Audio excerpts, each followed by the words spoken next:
اور اس جنگ میں کسی کو قتل کرنے کی خواہش نہیں تھی، اور اس کی وجہ یہ تھی کہ مجھ سے وعدہ کیا گیا تھا کہ اگر میں نے حضرت حمزہ رضی اللہ تعالی عنہ کو قتل کر دیا تو مجھے آزاد کر دیا جائے گا۔ ناظرین، حضرت وحشی رضی اللہ تعالی عنہ حضرت جبیر بن مطعم رضی اللہ تعالی عنہ کے غلام تھے، اور وہ اس وقت تک مسلمان نہیں ہوئے تھے۔ ادھر مشرکوں کے پرچم بردار جب ایک ایک کر کے ختم ہو گئے اور کوئی پرچم اٹھانے والا نہ رہا تو ان میں بددلی پھیل گئی، وہ پسپا ہونے لگے، پیٹ پھیر کر بھاگنے لگے۔ ایسے میں وہ چیخ اور چلا رہے تھے۔ ان کی عورتیں جو کچھ دیر پہلے جوش دلانے کے لیے اشعار پڑھ رہی تھیں، اپنے دف پھینک کر پہاڑ کی طرف بھاگیں۔ ان پر بدحواسی اس قدر سوار ہوئی کہ اپنے کپڑے تک نوچنے لگی۔ مسلمانوں نے جب دشمن کو بھاگتے دیکھا تو ان کا پیچھا کرنے لگے، ان کے ہتھیاروں اور مال غنیمت پر قبضہ کرنے لگے۔ اب یہاں اس موقع پر ایک عجیب واقعہ رونما ہو گیا۔ نبی اکرم صلی اللہ علیہ وسلم نے پہاڑی کے درے پر 50 تیر اندازوں کو مقرر فرمایا تھا، اور انہیں واضح طور پر ہدایت فرمائی تھی کہ وہ اپنی جگہ نہ چھوڑیں۔ ان کے امیر حضرت عبداللہ بن جبیر رضی اللہ تعالی عنہ تھے۔ اس دستے نے جب کافروں کو بھاگتے دیکھا اور مسلمانوں کو مال غنیمت جمع کرتے دیکھا تو یہ بھی اپنی جگہ چھوڑنے لگے۔ یہ دیکھ کر حضرت عبداللہ بن جبیر رضی اللہ تعالی عنہ بولے، کہاں جا رہے ہو؟ ہمیں یہاں سے ہٹنا نہیں چاہیے۔ اللہ کے رسول نے ہمیں ہدایت فرمائی تھی کہ اپنی جگہ جمے رہیں اور یہاں سے نہ ہٹیں۔ اس پر ان کے ساتھی بولے، اب مشرکوں کو شکست ہو گئی ہے، اب ہم یہاں ٹھہر کر کیا کریں گے؟ حضرت عبداللہ بن جبیر رضی اللہ تعالی عنہ انہیں روکتے رہ گئے، لیکن وہ نہ مانے اور میدان میں چلے گئے۔ لیکن حضرت عبداللہ بن جبیر رضی اللہ تعالی عنہ اور چند ساتھی البتہ وہیں رکے رہے۔ ان کی تعداد 10 سے بھی کم تھی۔ انہوں نے نیچے کا رخ کرنے والوں سے کہا، ہم رسول اللہ صلی اللہ علیہ وسلم کے حکم کی خلاف ورزی ہرگز نہیں کریں گے۔ اس طرح وہاں 10 سے بھی کم مجاہد رہ گئے۔ اس وقت حضرت خالد بن ولید کی نظر درے پر پڑی۔ یہ کافروں کے ایک دستے کے سالار تھے اور لشکر کے دائیں بازو پر مقرر تھے۔ شکست کے بعد یہ اس طرف سے پسپا ہو رہے تھے کہ درے پر نظر پڑی۔ جنگ کے دوران بھی یہ اس طرف سے بار بار حملہ کرنے کی کوشش کرتے رہے تھے، لیکن 50 تیر اندازوں کے تیروں کی بوچھاڑ نے ان کی پیش قدمی روک دی تھی۔ اب انہوں نے دیکھا کہ وہاں 50 کے بجائے چند مسلمان رہ گئے ہیں، تو یہ اپنے دستے کے ساتھ ان پر حملہ آور ہوئے۔ ان کے دستے کے ساتھ ہی اکرمہ بن ابو جہل بھی اپنے دستے کے ساتھ اسی طرف پلٹ پڑے۔ اس طرح پورے 2 دستوں نے ان چند مسلمانوں پر حملہ کر دیا۔ ان کا یہ حملہ اس قدر زبردست تھا کہ پہلے ہی حملے میں حضرت عبداللہ بن جبیر رضی اللہ تعالی عنہ اور ان کے ساتھی شہید ہو گئے۔ مشرکوں نے حضرت عبداللہ بن جبیر رضی اللہ تعالی عنہ کی لاش کا مسئلہ کیا، یعنی ان کے ناک، کان، ہاتھ اور پیر کاٹ ڈالے۔ ان کے جسم پر اتنے نیزے لگے تھے کہ پورا جسم چھلنی ہو کر رہ گیا تھا، لیکن آفرین ہے اس مرد مجاہد پر کہ وہ نبی اکرم صلی اللہ علیہ وسلم کے حکم پر وہاں سے نہ ہٹے۔ اب ان دونوں دستوں نے اس درے کی طرف سے مسلمانوں کی پشت پر اچانک بہت زور کا حملہ کیا۔ مسلمان اس وقت مال غنیمت جمع کرنے میں مصروف تھے۔ ان میں سے اکثر نے اپنی تلواریں نیام میں ڈال لی تھیں۔ اس تابڑ توڑ حملے نے انہیں بدحواس کر دیا۔ کافر اس وقت پورے جوش کی حالت میں یا حبل یا عزا کے نعرے لگا رہے تھے، یعنی اپنے بتوں کے نام پکار رہے تھے۔ مسلمان اس حملے سے اس قدر بدحواس ہوئے کہ ادھر ادھر بھاگنے لگے۔ اس وقت تک انہوں نے جتنے کافروں کو قیدی بنا لیا تھا یا جتنا مال غنیمت لوٹ چکے تھے وہ سب چھوڑ کر بھاگ کھڑے ہوئے تھے۔ مشرکوں کا پرچم اس وقت زمین پر پڑا تھا۔ ایک مشرک عورت بنت علقمہ کی نظر اس پر پڑی تو اس نے لپک کر اس کو اٹھا لیا اور بلند کر دیا۔ اب تک جو مشرک بھاگ رہے تھے وہ بھی اپنے پرچم کو بلند ہوتے دیکھ کر پلٹ پڑے۔ وہ جان گئے کہ جنگ کا پانسا پلٹ چکا ہے۔ اب سب دوڑ دوڑ کر اپنے پرچم کے گرد جمع ہونے لگے اور بدحواس مسلمانوں پر حملہ آور ہونے لگے۔ ایسے میں ایک مشرک ابن کمہ نے پکار کر کہا، محمد صلی اللہ علیہ وسلم قتل کر دیے گئے ہیں، نعوذ باللہ۔ اس خبر نے مسلمانوں کو اور زیادہ بدحواس کر دیا۔ ایسے میں کسی صحابی نے کہا، اب جب کہ نبی اکرم صلی اللہ علیہ وسلم قتل ہو چکے ہیں تو ہم لڑ کر کیا کریں گے؟ اس پر کچھ صحابہ کرام رضی اللہ تعالی عنہم نے کہا اگر اللہ کے رسول صلی اللہ علیہ وسلم شہید ہو گئے ہیں تو کیا تم اپنے نبی کے دین کے لیے نہیں لڑو گے تاکہ تم شہید کی حیثیت سے اپنے خدا کے سامنے حاضر ہو؟ حضرت ثابت بن وحدہ رضی اللہ تعالی عنہ نے پکار کر کہا اے گروہ انصار، اگر نبی اکرم صلی اللہ علیہ وسلم شہید ہو گئے ہیں تو اللہ تعالیٰ تو زندہ ہے، اسے تو موت نہیں آ سکتی، اپنے دین کے لیے لڑو، اللہ تعالیٰ فتح اور کامرانی عطا فرمائیں گے۔ یہ سنتے ہی انصار کے ایک گروہ نے مشرکوں کے اس دستے پر حملہ کیا جس میں خالد بن ولید، اکرمہ بن ابو جہل، عمر بن عاص اور زرار بن خطاب موجود تھے، اور یہ چاروں زبردست جنگجو تھے۔ انصار کے حملے کے جواب میں خالد بن ولید نے ان پر جوابی حملہ کیا۔ اس جوابی حملے میں ابن وحدہ رضی اللہ تعالی عنہ اور ان کے ساتھی شہید ہو گئے۔ ناظرین، بدحواسی کے عالم میں کچھ لوگ مدینہ کی طرف پلٹ پڑے تھے۔ ان کے راستے میں ایمن رضی اللہ تعالی عنہ آ گئیں۔ وہ بولی مسلمانوں، یہ کیا تم پیٹ پھیر کر بھاگ رہے ہو؟ اس پر وہ پلٹ پڑے اور مشرکوں پر حملہ آور ہوئے۔ دوسری طرف مسلمانوں کے تتر بتر ہو جانے کی وجہ سے مشرکوں کے ایک گروہ نے نبی اکرم صلی اللہ علیہ وسلم پر حملہ کر دیا۔ آپ صلی اللہ علیہ وسلم اس سخت وقت میں بھی انتہائی ثابت قدم رہے اور اپنی جگہ پر جمے رہے۔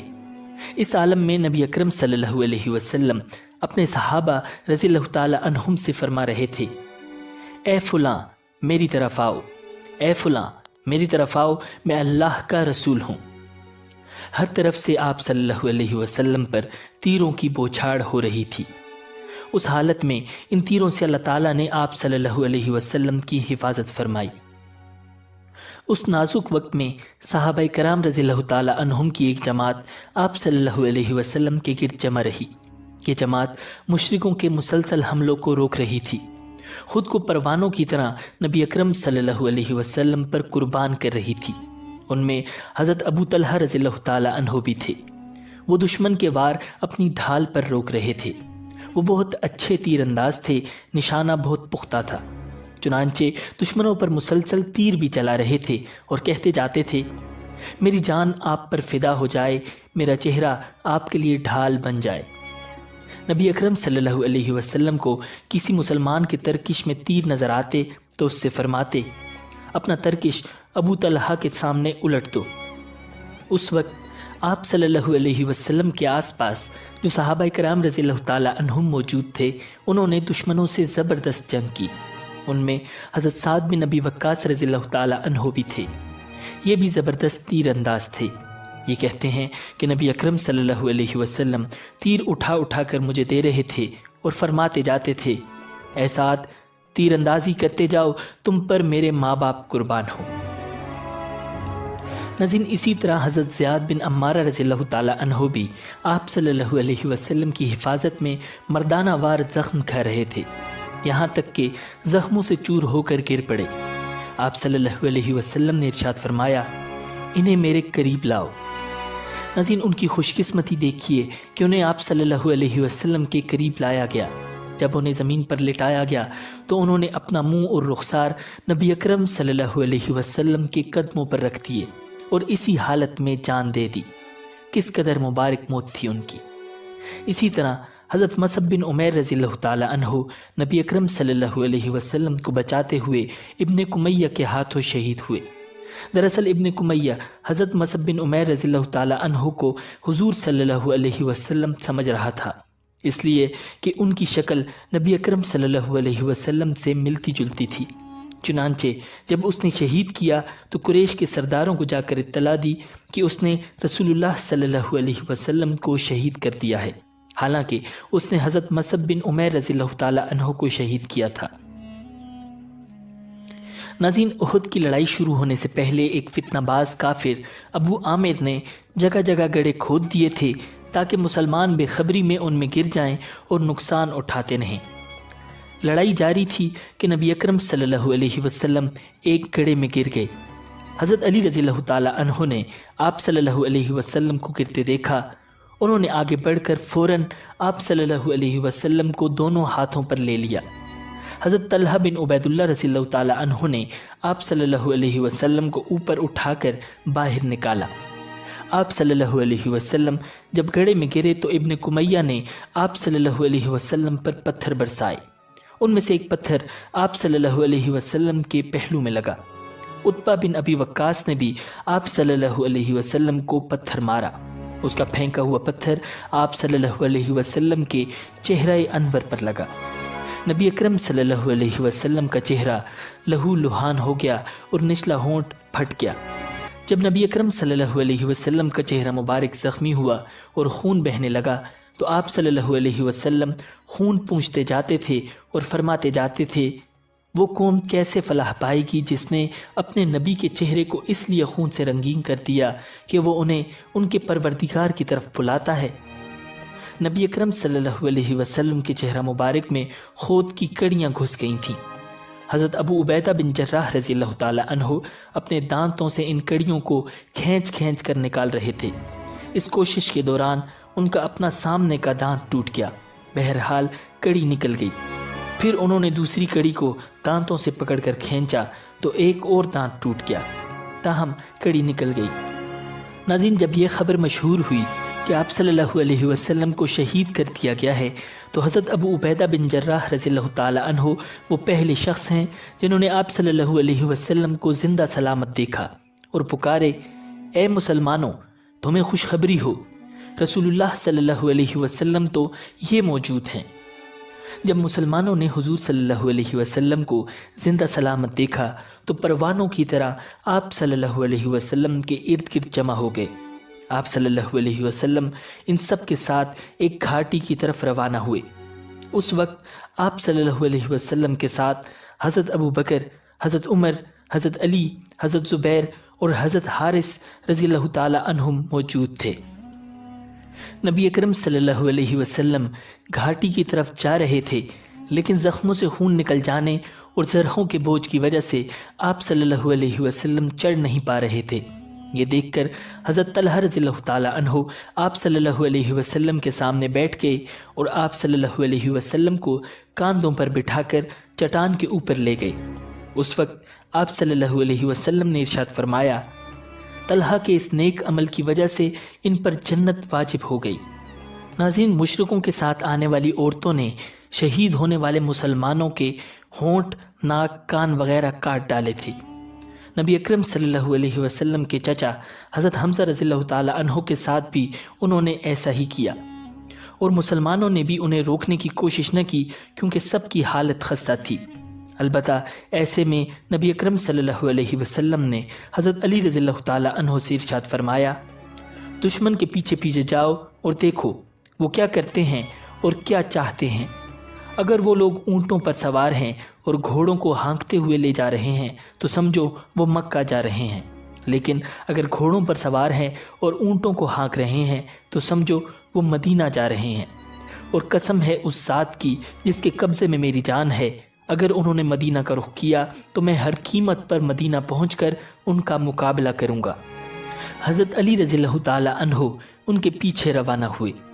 آخر معلوم ہوا کہ مشرکوں نے مکہ جانے کا ارادہ کر لیا ہے۔ اس طرف سے اطمینان ہو جانے کے بعد مسلمانوں کو اپنے مقتولین کی فکر ہوئی۔ نبی اکرم صلی اللہ علیہ وسلم ان چٹانوں کی طرف چلے جہاں حضرت حمزہ رضی اللہ تعالی عنہ کو دیکھا گیا تھا۔ آخری وادی کے درمیان میں حضور صلی اللہ علیہ وسلم کو اپنے چچا کی لاش نظر آئی۔ حالت یہ تھی کہ ان کا پیٹ چاک تھا اور ناک کان کاٹ ڈالے گئے تھے۔ آپ صلی اللہ علیہ وسلم کے لیے یہ منظر بہت دردناک تھا۔ آپ صلی اللہ علیہ وسلم نے ارشاد فرمایا، اس جیسا تکلیف دہ منظر میں نے کبھی نہیں دیکھا۔ پھر حضور صلی اللہ علیہ وسلم خوب روئے۔ حضرت عبداللہ بن مسعود رضی اللہ تعالی عنہ فرماتے ہیں کہ ہم نے نبی اکرم صلی اللہ علیہ وسلم کو اتنا روتے ہوئے کبھی نہیں دیکھا تھا جتنا آپ حضرت حمزہ رضی اللہ تعالی عنہ کی لاش پر روئے۔ ناظرین، شہدائے احد کی تعداد 70 تھی، جس میں 4 مہاجر، 41 قبیلہ خزرج اور 24 قبیلہ اوس میں سے تھے۔ زخمیوں کی تعداد بھی 70 ہی تھی۔ جہنم رسید ہونے والے مشرکین کی تعداد بعض کے نزدیک 22 اور بعض کے نزدیک 37 تھی۔ نبی اکرم صلی اللہ علیہ وسلم نے 3 شہداء کو ایک کپڑے کا کفن دینے کا حکم دیا۔ شہید ہونے والے بعض صحابہ کرام کو وہیں احد کے میدان میں دفن کیا گیا، جبکہ بعض کو ان کے ورثاء مدینہ منورہ واپس لے گئے۔ ناظرین، اب تک مسلمانوں کی مشرکین مکہ، یہودیوں اور دیگر عرب قبائل سے تمام جنگیں الگ الگ ہوئی تھیں۔ کفار سمجھ گئے تھے کہ کوئی قوت تنہا اسلام کا راستہ نہیں روک سکتی، چنانچہ اسلام دشمن طاقتیں اب مسلمانوں کے خلاف اکٹھی ہونے لگیں۔ اس پورے منصوبے کے پیچھے دراصل بنو نذیر کے وہ یہودی تھے جنہیں کچھ عرصے پہلے مدینہ سے نکال دیا گیا تھا۔ یہ یہودی پہلے مکہ گئے اور قریش کے سرداروں سے مل کر ریاست مدینہ کے خلاف حملہ کرنے کا ارادہ کیا۔ پھر وہ مدینہ کے جنوب مشرق میں نجد کی حدود میں آباد غطفان کے جنگجو قبائل سے ملے اور انہیں بھی اس اتحاد میں شامل کرنے میں کامیاب ہو گئے۔ آخر شوال سن 5 ہجری میں اتحادیوں کا ایک سیلاب مدینہ منورہ کی طرف امنڈ پڑا۔ حملہ آوروں کی کل تعداد 10,000 کے قریب تھی اور ان کی کمان ابو سفیان کے پاس تھی۔ ناظرین، نبی اکرم صلی اللہ علیہ وسلم کو جب کفار کی تیاریوں کی اطلاعات موصول ہوئیں تو صحابہ کرام رضی اللہ تعالی عنہم کو مشورہ کے لیے طلب کر لیا۔ آپ صلی اللہ علیہ وسلم نے انہیں دشمن کی جنگی تیاریوں کے بارے میں بتایا، پھر ان سے مشورہ طلب فرمایا کہ ہم مدینہ منورہ میں رہ کر دشمن کا مقابلہ کریں یا باہر نکل کر کریں۔ اس پر حضرت سلمان فارسی رضی اللہ تعالی عنہ نے مشورہ دیا، اے اللہ کے رسول، اپنے ملک فارس میں جب ہمیں دشمن کا خوف ہوتا تھا تو شہر کے گرد خندق کھود لیا کرتے تھے۔ حضرت سلمان فارسی رضی اللہ تعالی عنہ کا یہ مشورہ سبھی کو پسند آیا، چنانچہ مدینہ منورہ کے گرد خندق کھودنے کا کام شروع کر دیا گیا۔ ناظرین، خندق کی گہرائی 15 فٹ اور چوڑائی 30 فٹ کے لگ بھگ رکھی گئی تھی تاکہ گھڑ سوار بھی اسے آسانی سے نہ پھلانگ سکے۔ چونکہ وقت کم تھا اس لیے بہت تیزی سے کام شروع کر دیا گیا۔ نبی اکرم صلی اللہ علیہ وسلم نے وقت کی نزاکت کا اندازہ کرتے ہوئے سب کو اس کام میں لگا دیا۔ کوئی بچہ یا بڑا اس کام میں پیچھے نہ رہا۔ اگر کسی کو تھوڑی دیر کے لیے بھی کسی کام سے جانا ہوتا تو حضور صلی اللہ علیہ وسلم سے اجازت لیے بغیر نہیں جا سکتا تھا۔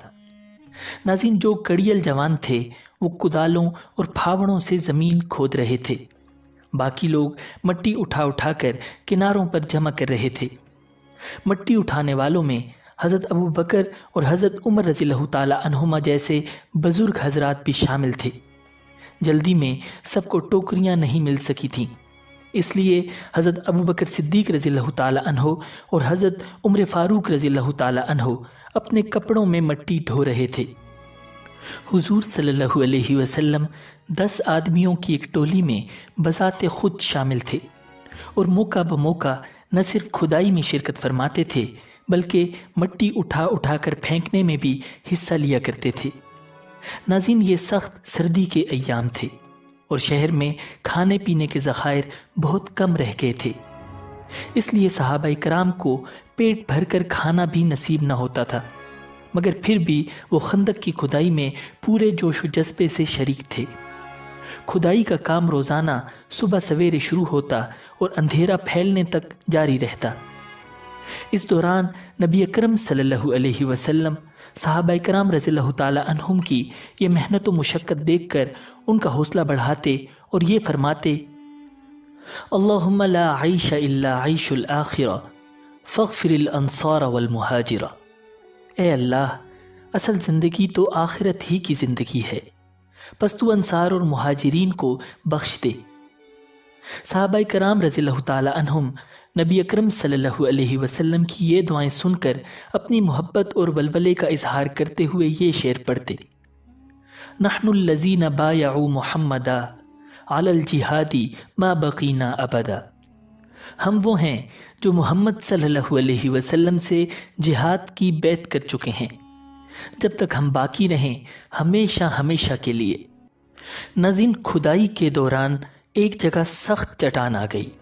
صحابہ کرام اسے توڑنے سے عاجز آ گئے تو آ کر رسول اللہ صلی اللہ علیہ وسلم کو اطلاع دی۔ آپ خود تشریف لائے اور کدال سے اس سخت چٹان پر 3 وار کیے، وہ ریزہ ریزہ ہو گئی۔ چٹان پر وار کرتے وقت ہر بار کچھ شعائیں سی چمکیں۔ حضرت سلمان فارسی رضی اللہ تعالی عنہ نے پوچھا، یہ چمک کیسی تھی؟ رسول اللہ صلی اللہ علیہ وسلم نے ارشاد فرمایا، اللہ تعالیٰ نے مجھے پہلی ضرب پر یمن کی، دوسری پر شام اور مغرب کی، اور تیسری پر مشرق کی فتح کی خوشخبری دی۔ صحابہ کرام نے یہ سن کر خوشی سے نعرہ تکبیر بلند کیا۔ ناظرین، خندق کی کھدائی کے دوران کچھ نہایت ہی حیرت انگیز واقعات رونما ہوئے۔ جب خندق کھودی جا رہی تھی تو اس دوران ایک صحابی بشیر بن سعد رضی اللہ تعالی عنہ کی بیٹی ایک پیالے میں کچھ کھجوریں لائی۔ یہ کھجوریں وہ اپنے باپ اور ماموں کے لیے لائی تھی۔ حضور اکرم صلی اللہ علیہ وسلم کی نظر ان کھجوروں پر پڑی تو ارشاد فرمایا، کھجوریں ادھر لاؤ۔ اس لڑکی نے کھجوروں کا برتن آپ صلی اللہ علیہ وسلم کے ہاتھوں میں الٹ دیا۔ کھجوریں اتنی نہیں تھیں کہ دونوں ہاتھ بھر جاتے۔ آپ صلی اللہ علیہ وسلم نے یہ دیکھ کر ایک کپڑا منگوایا، اس کو پھیلا کر بچھا دیا۔ پھر پاس کھڑے صحابی سے فرمایا، لوگوں کو آواز دو کہ دوڑ کر آئیں۔ چنانچہ سب جلد ہی آ گئے۔ آپ صلی اللہ علیہ وسلم اپنے ہاتھوں سے کھجوریں اس کپڑے پر گرانے لگے۔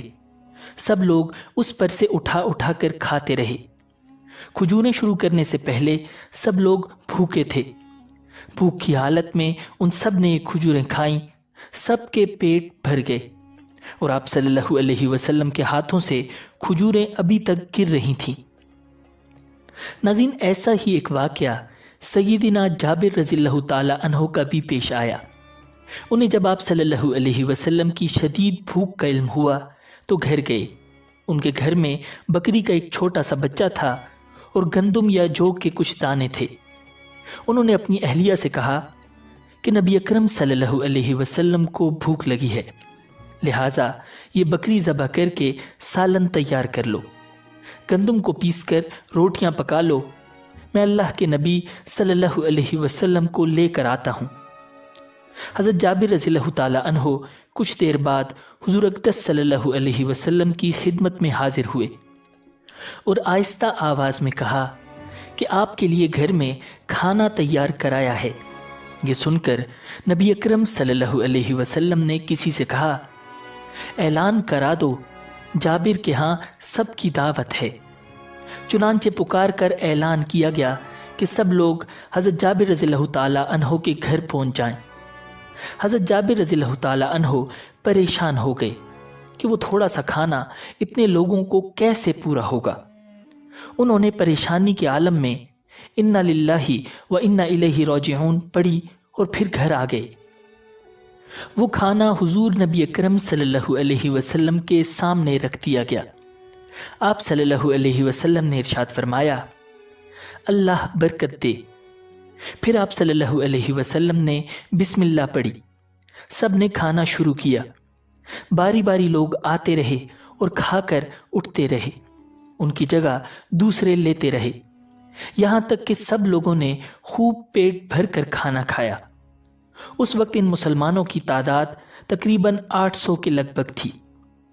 حضرت جابر رضی اللہ تعالی عنہ کہتے ہیں، اللہ کی قسم جب سب کھانا کھا کر چلے گئے تو ہم نے دیکھا گھر میں اب بھی اتنا ہی کھانا موجود تھا جتنا نبی اکرم صلی اللہ علیہ وسلم کے سامنے رکھا گیا۔ ناظرین، بالآخر 15 روز کی شدید محنت و مشقت کے بعد خندق مکمل ہو گئی۔ ناظرین، یہاں تک اگر آپ کو یہ ویڈیو پسند آئی ہے تو ویڈیو کو لائک کیجئے تاکہ اور بھی لوگوں تک یہ ویڈیو پہنچ سکے اور ثواب میں آپ کا بھی حصہ شامل ہو سکے۔ ناظرین، ادھر خندق کی کھدائی مکمل ہوئی اور ادھر سے قریش کا لشکر بھی نمودار ہو گیا اور احد پہاڑ کو پشت پر رکھ کر مدینہ کے شمال میں پھیل گیا۔ ان کے ساتھ احابیش، بنو غطفان، بنی کنانہ، اہل نجد اور تہامہ کے مشرکین بھی تھے۔ اپنے سامنے ایک گہری اور وسیع خندق کھدی دیکھ کر وہ حیران رہ گئے اور بولے، بخدا یہ تو ایسا حربہ ہے جو اس سے پہلے عربوں نے کبھی نہیں آزمایا۔ نبی اکرم صلی اللہ علیہ وسلم نے فوری طور پر 15 سال سے کم عمر تمام بچوں کو جو اب تک کھدائی میں شریک تھے، خواتین کے ساتھ انصار کے قلعہ نما حویلیوں میں پناہ لینے کا حکم دیا۔ زیادہ تر خواتین اور بچوں کو اتم حسان میں رکھا گیا، جو کہ مدینہ کی وسیع ترین عمارت تھی اور حضرت حسان بن ثابت رضی اللہ تعالی عنہ کی جائیداد تھی۔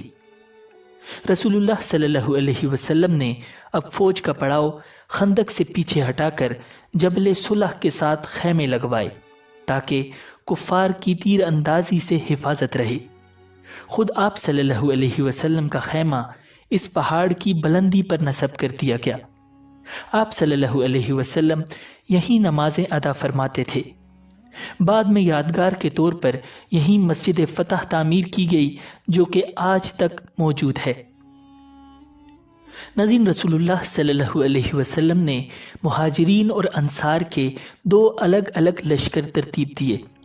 زید بن حارثہ رضی اللہ تعالی عنہ کو مہاجرین کا اور سعد بن عبادہ رضی اللہ تعالی عنہ کو انصار کا امیر مقرر کر کے انہیں پرچم دیے اور خندق کے کنارے مورچہ بندی کرائی۔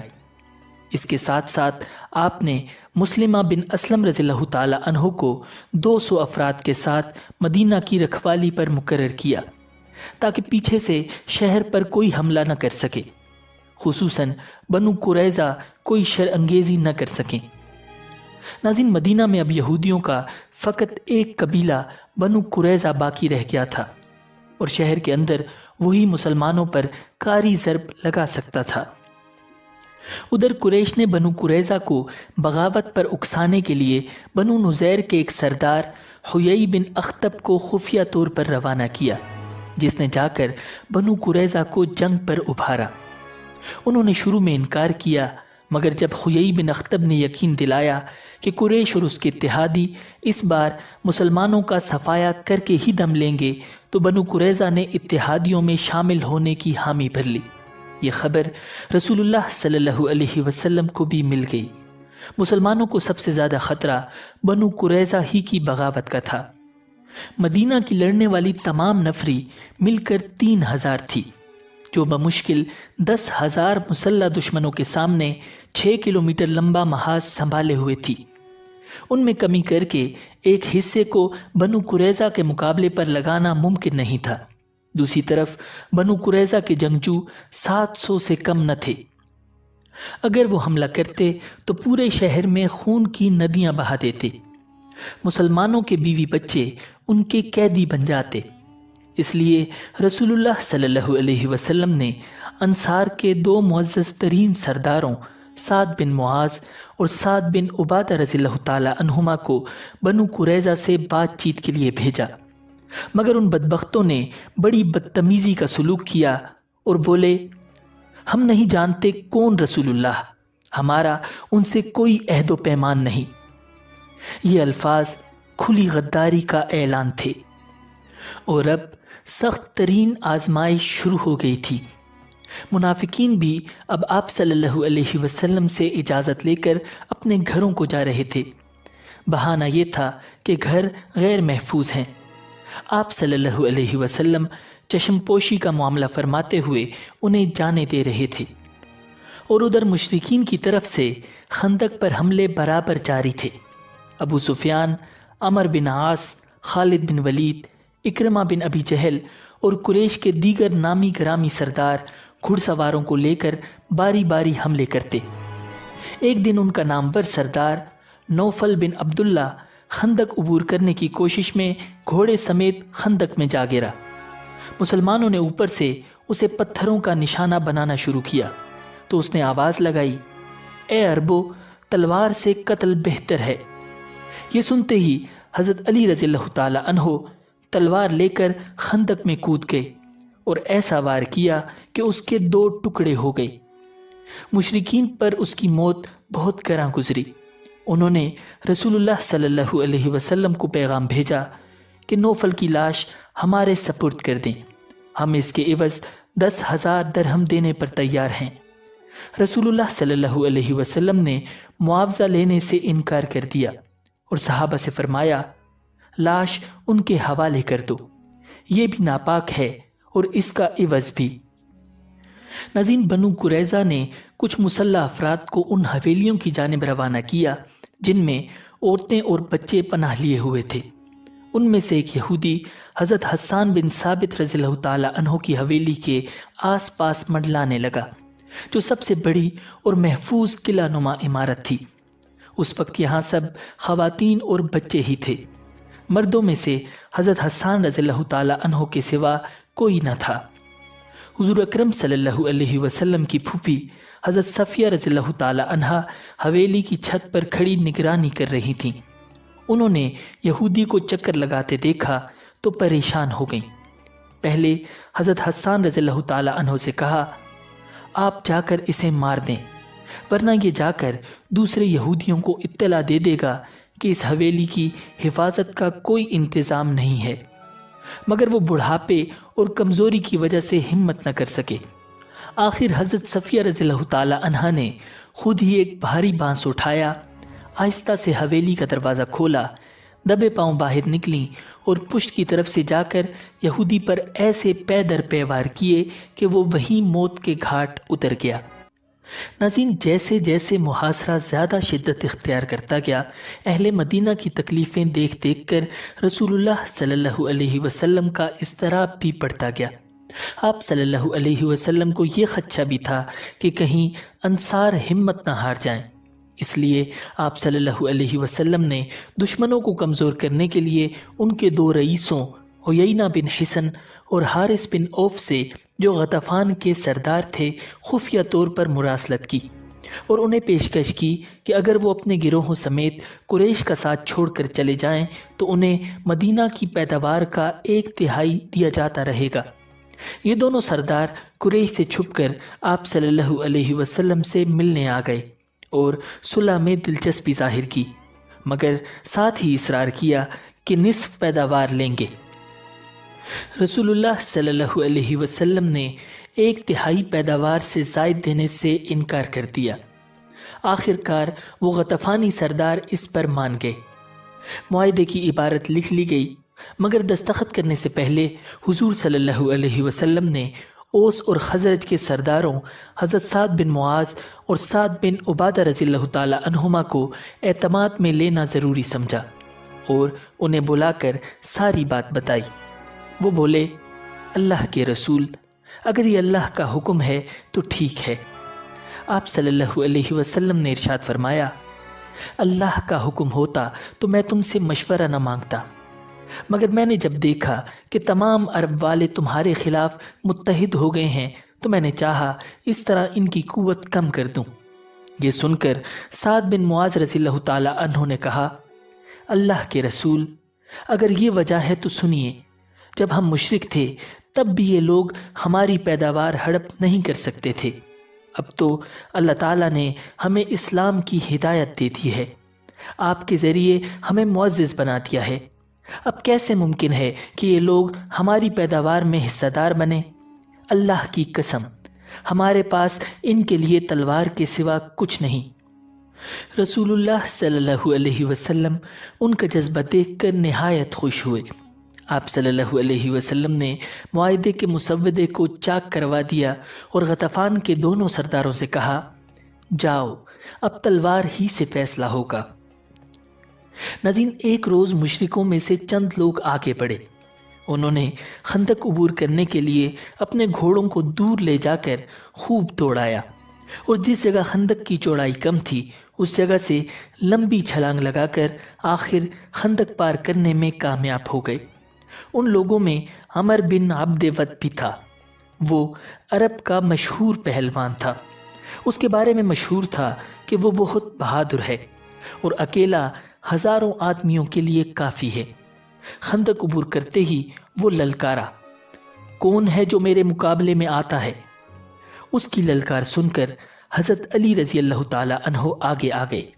انہوں نے نبی اکرم صلی اللہ علیہ وسلم سے عرض کیا، اللہ کے رسول، اس کے مقابلے پر میں جاؤں؟ آپ صلی اللہ علیہ وسلم نے ارشاد فرمایا، بیٹھ جاؤ، یہ عمر بن عبد ود ہے۔ ادھر عمر نے پھر آواز دی۔ حضرت علی رضی اللہ تعالی عنہ پھر اٹھ کھڑے ہوئے۔ آپ صلی اللہ علیہ وسلم نے انہیں پھر بٹھا دیا۔ اس نے تیسری بار پھر مقابلے کے لیے آواز لگائی۔ آخر آپ صلی اللہ علیہ وسلم نے حضرت علی رضی اللہ تعالیٰ عنہ کو اجازت دے دی۔ حضرت علی رضی اللہ تعالیٰ عنہ یہ شعر پڑھتے ہوئے میدان میں آئے: جلدی نہ کر، تیری للکار کو قبول کرنے والا تیرے سامنے آ گیا ہے، جو تجھ سے کسی طرح عاجز اور کمزور نہیں ہے۔ ناظرین، ایک روایت میں ہے کہ نبی اکرم صلی اللہ علیہ وسلم نے حضرت علی رضی اللہ تعالیٰ عنہ کو اپنی تلوار ذوالفقار عطا فرمائی، اپنا امامہ ان کے سر پر رکھا اور اللہ تعالیٰ سے ان کی کامیابی کے لیے دعا کی۔ حضرت علی رضی اللہ تعالیٰ عنہ نے مقابلے سے پہلے اسے اسلام کی دعوت دی اور بولے: میں تمہیں اللہ اور اس کے رسول کی طرف بلاتا ہوں اور اسلام کی دعوت دیتا ہوں۔ اس نے انکار کیا اور کہا: بھتیجے، میں تمہیں قتل کرنا نہیں چاہتا، واپس لوٹ جاؤ۔ جواب میں حضرت علی رضی اللہ تعالیٰ عنہ نے ارشاد فرمایا: لیکن میں تو تمہیں قتل کرنا چاہتا ہوں۔ یہ سن کر عمر بن عبد ود کو غصہ آ گیا۔ وہ گھوڑے سے کود پڑا اور تلوار سونت کر ان کی طرف بڑھا۔ اس کی تلوار سے خود کو بچانے کے لیے حضرت علی رضی اللہ تعالیٰ عنہ نے فوراً ڈھال آگے کر دی۔ عمر کی تلوار ڈھال پر پڑی، ڈھال پھٹ گئی، تلوار حضرت علی رضی اللہ تعالیٰ عنہ کی پیشانی تک پہنچ گئی۔